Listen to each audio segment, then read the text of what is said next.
is. Hell yeah. So we're cool. All right, welcome back, everybody, to another episode of The Sideline. My name is Richioza. My name's Asher Hire. I think it's legitimately been a month and a half. It was right before Game 7, then I went for a wedding, and Oh then yeah. we just forgot to do anything after that. It took a while to just let it sit, Just let the Yeah, Nuggets season sit. There wasn't really much to say. We weren't expecting them to go to 7 against OKC in the first place. Um and since, and no NBA draft pick at all. We don't have a single rookie coming in. And yeah, so since game 7 up until what is that? 6 p.m. on the 30th. Um, there wasn't much news, so yeah. um, yeah, man. But Yeah, there really shit, wasn't since anything to then talk about. though, Yeah. since then, oh my god. Yeah. Um, The last 60 hours or so, or it's also the last 72 hours have been incredibly eventful for the Denver Nuggets. Obviously, the big one that I think we should probably talk about is Nuggets season ending. We kind of anticipated it. And then second, I was at the wedding when the Aaron Gordon news that the hamstring thing came out. So I was like, when that happened, I kind of knew. I think that was when everyone kind of knew that it was over. it's brutal, bro. Who Dude, knows what I happens if he's remember healthy? I remember But those first two Wolves games where we got blown out or whatever. The first game at least where we got blown out last year, and I was sitting at ASU's graduation, looking at it on my phone, dude. Bro, I can't be in a position where I'm not watching a Nuggets playoff game. It just no, sucks to not. there was no way. There was no way. Yeah. But it was overall, though, I'd say that they exceeded the expectations at the end of the year. Oh They did yeah. exceed the expectations. I don't think anyone expected Denver to go to 7. That game in the final series, that series in the final series were to a T identical. Like every single game was the exact same, which is it's actually kind of ridiculous how close they were. But either way, the Thunder deserved it. They're the best team all year. I think even if Denver's healthy the whole series, they probably still win. And you don't know what's going to happen if Tyrese Haliburton doesn't get hurt. So who knows? But we're here to talk about the 4 moves really that Denver have made over the last few days. We'll start with the big one, Mike Porter Jr. in the 2032 first rounder going to Brooklyn. What was your first reaction when that happened? Because that happened pretty quickly after free agency Dude, started. it did. Well, it was weird. So I'm at work. We're all keeping tabs on this stuff. There's future markets and everything to settle. We've got all these notifications on, and 4 hits, and then it's 401, and then it's 402, and it's 403. And we're like, all right, nothing's happening, I guess. Is Shams just waiting for his show at 5 p.m. to announce everything? Turns out no, but it looks like Adam Silver's definitely cracked down on the tampering. I'm sure they are tampering. They're just not announcing right away. But then, yeah, all of a sudden, boom, Michael Porter's traded for Cam Johnson. Initial reaction for me was excitement, actually, and then it became sadness a few hours later. But um, just reflecting on Mike's career, but just overall, man, like how they managed to get that trade off in terms of saving all this money, because I wasn't expecting them, if they were to trade Porter, I was expecting similar salary return between a couple players or something like that. But to trade him, get a player who I think fits the offense better. He's a better movement 3-point shooter. He's more like Clay. Cam is more like Clay in terms of running around screens, always being on the move. Porter a lot of the time, and it is the Nuggets offense somewhat, but Porter a lot of the time just stands there in the corner. Doesn't provide too much in terms of off-ball movement, whereas Cam Johnson does, and I think that's just massive. He's going to be set up in perfect positions, I think, to get his shot off, which is quicker than Porter's. Which I think I've noticed. Sometimes he'll swing it out to Porter, and then he just doesn't. I don't know. He doesn't have enough time to get the shot off, whereas Cam can get that shot off like that. Um, and he's also better off the dribble at shooting, and gives you a nice drive and kick game too. He's a decent passer once he gets into the lane. he loves doing this thing where he drives to the basket, kicks out, and then runs around behind who he just passed it to, runs around behind him, and they give it right back to him, and then he pulls up. Um, so I mean, I think it'll just be a lot more like free flowing, at least on the perimeter. The Nuggets have been exceptional at being a team cutting into the basket, and the outside is just kind of bare. Obviously, we just saw that with them attempting the fewest amount of threes in the NBA. And now with Cam, I think there's going to be a lot more ball movement on the outside. Yeah. What were your thoughts initially? Yeah, well, I'm gonna be honest. Initially, I thought the return was a little weak. I thought Michael Porter's value would have been higher than him and a first, just only getting one player back. But in reality, I think what they're going to start doing now, I don't think that trade has been finalized yet, otherwise it would have been announced. But I think they are trying to make that trade and the Jonas Valanciunas trade in one. So essentially, it would be I'll talk about the Valanciunas thing yet later, but it'd be Saric, Porter, and the first for Cam Johnson and Valanciunas, which I think is what they're going to try and do and make some sort of 3-team deal go out in some way. Which, if that is the case, if you think about it in that way, it's okay. That's decent. Uh, but yeah, I mean, I'm excited. I agree with everything you said. Cam Johnson fits more of what they want to do, right? Porter, for as good of a shooter as he didn't shoot it enough. Part of that is because of the Nuggets offense. Part of that is just who he is. He's a well-rounded offensive player. Like as an off-ball player, he's very well-rounded. He's very good at cutting. He's an exceptional finisher. He's got good mid-range. He's got a good floater. He's obviously very good from three, but that didn't really fit what the Nuggets needed that much because, especially with how good Christian Brown was attacking the rim, you needed someone to just be there to fire threes. And that's what Cam Johnson is going to do. He's a much better defender. The rebounding is one thing that I think Denver will struggle with now because Cam Johnson is not as good a rebounder. Porter was a very, very good rebounder. So there's going to be more effort or more stress on Brown and Murray to come in from outside. We knew how bad Denver was at giving up offensive rebounds, so we'll see how that affects going forward. But I was excited. I mean, that's exactly the kind of move that you need. I think overall, Cam Johnson's a better player. He's a much better playmaker. He's a better ball handler. Someone who can create his own shot much better than Porter could. And the only times Porter really created efficient shots for himself was if he had a mismatch. He'd take 2 dribbles and then he'd pull up from like the free throw line because he's just bigger. Cam Johnson could do it against other people. And the other thing that I saw that I think is a much is an underrated aspect of it too is that Cam Johnson's a very good defender. It'll put the pressure off of Aaron Gordon defensively to take the second best perimeter guy on the other team. So Aaron Gordon is now going to be that backline defender rather than Michael Porter Jr. And maybe he doesn't even have to take a perimeter guy. You just leave it up to CB, Murray, and Cam, and then you've got Aaron Gordon on the back line, kind of playing a little bit of that, the 2 big men thing that a lot of NBA teams are running now, just having 2 guys on the back end there. I think it's a great fit. I also think you have to look at the trade. It's not just Porter for Cam Johnson. It's Porter plus Cam, plus you save money for Bruce and Tim Hardaway. Yes. And so when you think about it that way, I think that's a phenomenal trade on their end. And then, okay, so yeah, we got the Porter news, and then we got the Bruce Brown news. That was like somewhat expected, I guess. I was expecting them to maybe get Bruce Brown and like Luke Kennard or something like that. But yeah, we got Bruce. That's awesome to see. He's only had 1 good year in his NBA career, really. And it came with the Nuggets. Hopefully he can tap back into that. I do think he was pretty good on the Nets that year right before joining the Nuggets too. But I think him playing alongside Jokic,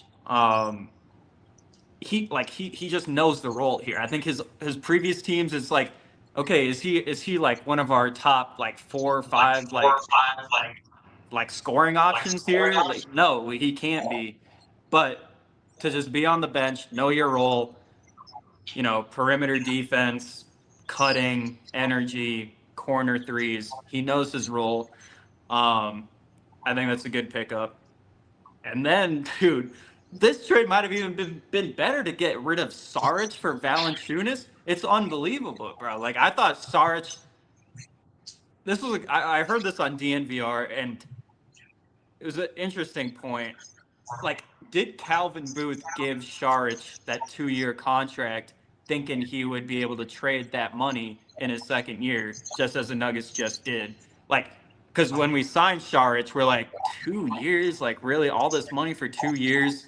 And then he doesn't even play the first year. It's like he's really just going to be rotting on the bench the second year, or we buy him out and have to still give him his money. Um, to not have that, to be able to use his money as an asset to get someone who actually is going to play significant minutes in the playoffs and give Jokic a rest, the best backup center he's had in his career. Yeah. It's amazing. I don't know how they pulled that off. Like when I saw that, I woke up late. I woke up at like 11 or so, and that trade went down to I think like 9 or 10. And I woke up and I was like, oh, cool. Like that's a good trade, but what are we giving up? We're giving up. They got access to the 2032 second round pick. Are they giving that up? Are you adding in, Hunter Tyson or Jalen Pickett or somebody else to get this? And then I kept waiting and waiting, and no other terms came out. So I was like, is that it? Yeah. It was unbelievable. So that is incredible work by them. And yeah, maybe that was Calvin Booth's plan all along. I tweeted after they signed Tim Hardaway, I was like, what was Calvin Booth doing the last 2 years? Like legitimately. But then someone put out, was like, maybe he's waiting for the 2032 pick to open up. So he could trade it. And I was like, that is true. Maybe he was. Maybe they were waiting. They couldn't really do anything. They didn't have draft capital to do anything. So maybe he was just waiting. Who knows? Maybe the mastermind was still cooking something up. But at least now we know John Wallace and Ben Tenzer are doing something with their time, with those picks that they have. So I awesome. just And love. the reason, the reason they were able to make that trade just 1-for-1 is because they were below the first apron after the Porter trade. Yeah. So you can trade without aggregating salaries, which was a huge deal. We're not able to do that in the first place. So that was incredible. Just like all around what they have done so far, just even money wise, has been great. And I still think like they can have a minimum, like one more minimum they can give out, whether Yeah. that's like DeLon Wright, because you're still like questioning the backup point guard position, I guess, is like the one last remaining question. Um, dude, that Tim, like, because I was talking to my coworkers during it. Um, I was thinking like, can we really trust Strother to like develop into a true guy who can give you 10 points off the bench? Because that's, we had Bruce Brown and but he's not like really a scorer who can put up points off the bench. I'm like, I still feel like we still need more like pop off the bench. Like, can we somehow trade for Sam Hauser or something like that? But like, no, Tim Hardaway was right there. I just blanked on him. And boom, there you go. Now you don't have to rely on Strother developing into a great shooter because his sorry, I just got a text. His damn, bro, I lost what I was gonna say. His peak, I would say. What we're hoping for is he turns into like a Tim Hardaway Jr. And now you have it. I saw he shot like over 50% on wide open spot up threes or something like that, which you'll assume he'll get a lot with Jokic. So I mean, just to have that scoring pop off the bench, including Valanciunas, who puts up points too, is massive. It's huge. Yeah, and I think the front office and coaching staff probably still wants to keep Julian Strother in the rotation in some way. But at the very least, Tim Hardaway is excellent insurance. He's what Justin Holiday was last season for Denver, where it's just like, listen, if one of the guys isn't playing or if someone's hurt, and Julian Strother's gotten hurt and missed significant time 2 years in a row now. So now you have some actual insurance and backup rather than having to play Hunter Tyson in those minutes. So like they have a legit insurance, and it's more pressure on both Peyton Watson and Julian Strother. Like those guys really do have to take a legit lead. Peyton Watson's entering year 4, really year 3 of him being an actual rotation player. He should be able to be an everyday guy, specifically offensively. He's got to be a better ball handler. He's got to be a better playmaker. He's got to be a better finisher specifically. So like that's more pressure on him. Like, hey, you have a legit veteran waiting behind you, waiting to take those minutes. Yeah. And same thing with Julian Strother. Like Denver needs him to be something because Tim Hardaway gives you that shooting, yeah, but he's not that much of an actual scorer by himself in terms of driving. And so he's mostly just a one dribble pull up guy. Julian Strother can get to the rim and drive. Like he is a good ball handler, can get to the rim and attack closeouts very, very well. So he's got to be able to play well enough and shoot well enough to where that is actually a benefit to the team. And I'm excited about this having the depth now. Like you with these moves, I said it earlier on Twitter. Denver last season had 6 actual playoff level players, and that went lower and lower as the playoffs went on because Porter got hurt, Westbrook got hurt, Gordon was hurt. So in reality, by Game 7, it was like 4 players. You had 4 guys you could rely on realistically. Yeah. And now with these trades, you bring in Cam Johnson, who hopefully is healthy. That's one extra player. You bring in Valanciunas, hopefully that's one extra player. Tim Hardaway Jr. was just a starter on a playoff team. He started 70 plus games for a playoff team, a good playoff team, right? Bruce Brown, is going to be able to play. Like you just added 3 extra playoff caliber guys, and that's with the possibility of Julian Strother and Peyton Watson taking the lead. And I think another big thing is too, Valanciunas is good, I think, in regular season setting, but in the playoffs, he's going to be able to take advantage of. He's older, he's slower, he's never been a great defender. But you give Deron Holmes a chance to ramp up on his own. You don't have to put him in NBA games and be like, all right, I'm fresh off an Achilles tear, you're a backup center. Like, okay, now you can go to the G League, you can ramp up, you can get reps if you need them. You can come in, hey, we're on a back-to-back where we have, 4 games in 6 nights. You're going to play 2 of those games. You're going to get legit minutes. You're going to be able to do it, but you're also going to rest and be able to recover as you need to for this injury. So I think they smashed every single signing that they did. And I think the blend with Holmes there too, like you bring up a good point. I love just Valanciunas' like size. That's all. Like, okay, maybe okay, he's a bad defender. Maybe he doesn't score in the playoffs, whatever. But he's just there. He's size, and he's a good rebound. He's a good rebounder, regardless. Yeah, that's gonna stay. Yeah. And when you look at the West, obviously Chet, Hartenstein, Jalen Williams, and then Houston, Clint, now Steven Adams, Şengün, Minnesota, Rudy, Nas. Like all these guys have 2 big guys they can play alongside one another, and that's kind of where I think Deron. I don't think you can put Jokic and Val together, but you can put Deron with Val and have Deron be a switching. Like, it's tough because we haven't seen him play, but I kind of assume he has like quicker feet, like more of a power forward, like Zeke Najee's skill set on defense, where he can switch on to people a little bit better than Jokic and Valanciunas, and switch more like a power forward. And so I think you can play a Holmes with Jokic or Valanciunas, and that's even more size. And so yeah, I think the fit is just it's there. Right it's there. Everything fits, and they have some sort of philosophy, and they just have depth, right? Like I think Hardaway, like in the coaches in front office mind, Hardaway is not going to play.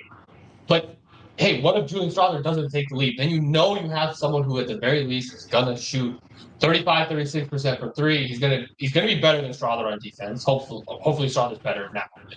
If Strother doesn't improve, he's gonna be better. And he's just a veteran guy who's there we know can play. You don't have to hope that Hunter Tyson improves. You know that he's gonna be. Dude, the thing is too is like, you just look at the box scores after every game, and you said it right. There's only 6 guys. It's the starting 5, and then Westbrook with maybe 7 points, Watson with like 5 points, Strother with a 3, and that's it. Now you can have, dude, like Tim Hardaway can make 3 threes. Boom, there's 9 points just like that. Valanciunas can score 8. Boom, there's 8 just like that. That's.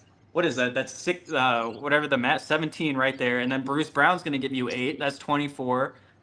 And this is just all off the bench. And then there's Strother still too.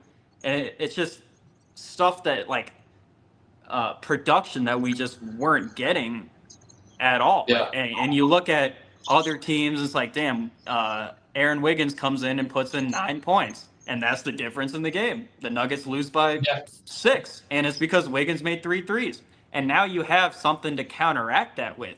Now you can have Tim Hardaway match Wiggins' production. It's phenomenal. Yeah, it's incredible. I think they did incredible work. Yeah, it's not like, Tim Hardaway, Bruce Brown, they're not perfect players. They're good. Bruce Brown has the potential to be great. We've seen him be exceptional, closing in playoff games and finals games. He was he's like a third best player on the floor in a finals game as well. Like he has shown that he can do it, especially here with the culture. He definitely, he was happiest when he was here. His role is most defined when he was with Denver.